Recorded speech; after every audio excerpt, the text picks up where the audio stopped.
pegang HP. Masih bocil jangan sering-sering, itu kurang baik. Jalan-jalan jangan main HP, bareng teman jangan pegang HP. Masih bocil jangan sering-sering, itu kurang baik. Jangan main HP aja, ya iya iya, harus bisa bantu mama.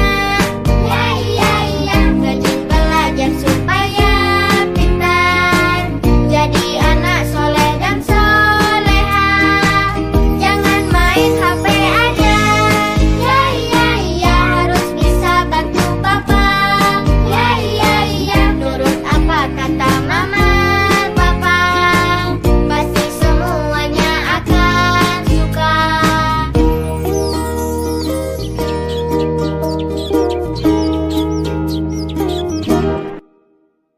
Bangun tidur jangan main HP, mau makan jangan pegang HP. Masih bocil jangan